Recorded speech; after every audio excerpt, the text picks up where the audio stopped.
during that time, I really found that like I was very, very analytical. I was very analytical. I was very like almost like OCD. Yeah. And I found myself more in like the production field, like running like audio, visual, lighting and stuff like that. Just because like the way my brain worked. And I loved working with people who were creative because they can like come up with the ideas and stuff. And I was the person who's like, I know how I'm going to get that done. Like I know the system in place that I'm going to put in to like kind of do that.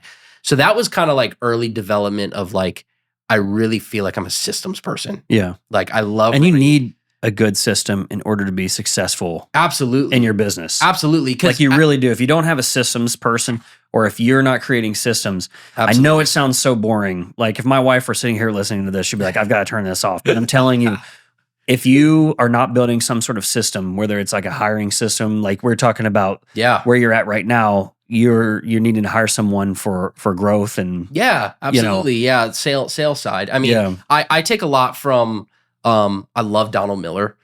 He did the book Business Made Simple and all that kind of stuff.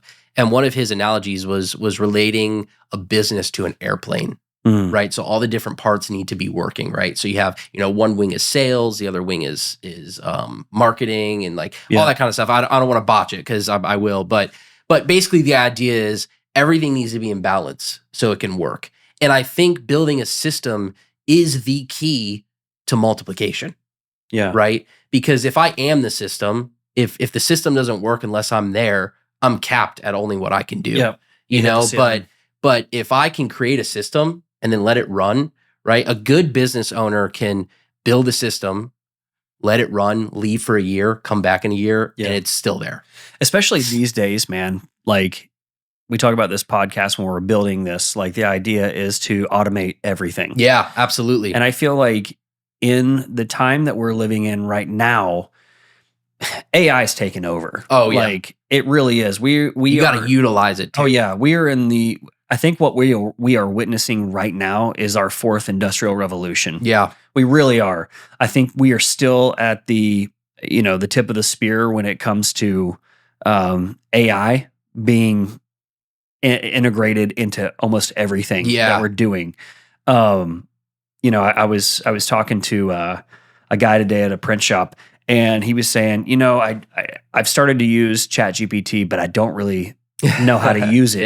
There are still people out there that really are just figuring out about ChatGPT or Grok or whatever. And so, I think as time goes on, in order to integrate these, in order to create these systems, people are going to have to integrate AI technology into their business. It was the same thing like when the computer came out.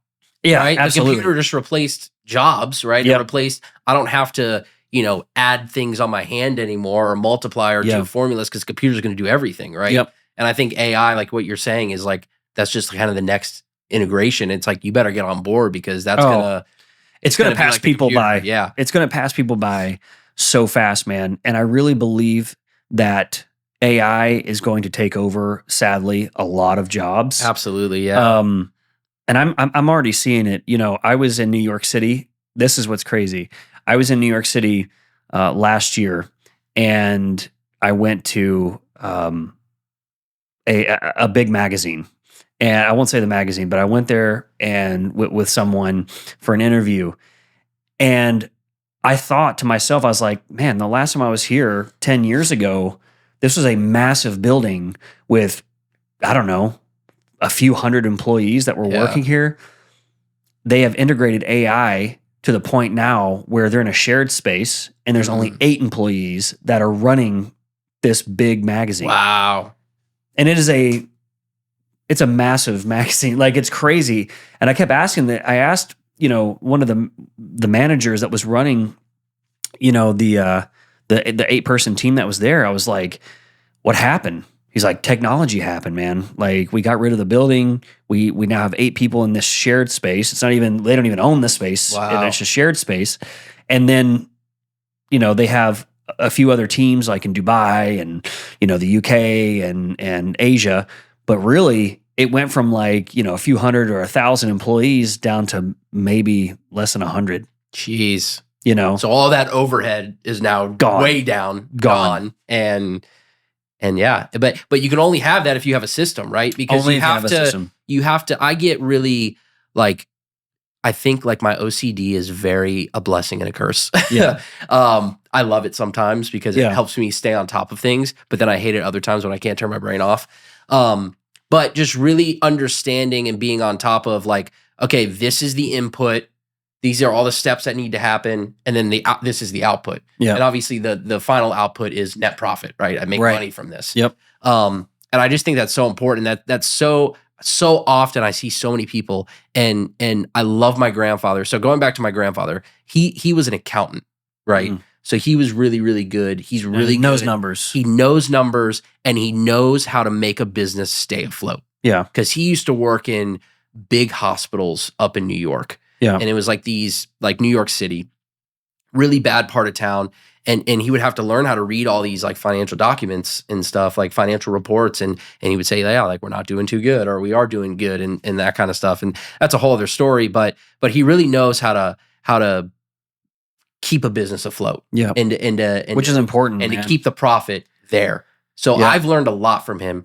One thing he is the system. Yeah. And I'll get into like where I am now and stuff in a second, but he has a hard time like trusting people sometimes. And to be able to create a system and have it run without you there, you have to be able to trust people. Yeah. And you have to develop a system that gets people that you trust. But it's hard to do. It is. It's so hard because you're I've dealing with people this before, but like Elon Musk, someone was criticizing him one day about building his businesses. But he said it's a child. Yeah. And it really is. Like I have 4 kids. My company is my 5th child. Yep. Like I have to feed it and I have to baby it and I have to, figure out how is it going to grow and until it comes to maturity. Yeah. Heck yeah. Yep. And, I feel like that's the way maybe your grandpa sees it, the way you see it. This is a child that we're having to hold its hand until it's, because when it comes to kids, I mean, you can't leave them on their own. Absolutely, they're not autonomous, nope. Right? But then it gets to a certain age, you're like, okay, now I can leave you home alone, and you're not going to burn the house down. I'm going to come back and make sure you're okay. And, totally, man. And then there's a day I think you get to where it's like, okay, you're ready to do your own thing, and that's why I think I think that's where a lot of people give up to is in that startup phase. Oh yeah, that's the number one area, because it would be easy to just get a company and it's already running and it's like, all right, I just let it run, I let it do its thing. But yeah, that intro part. So and when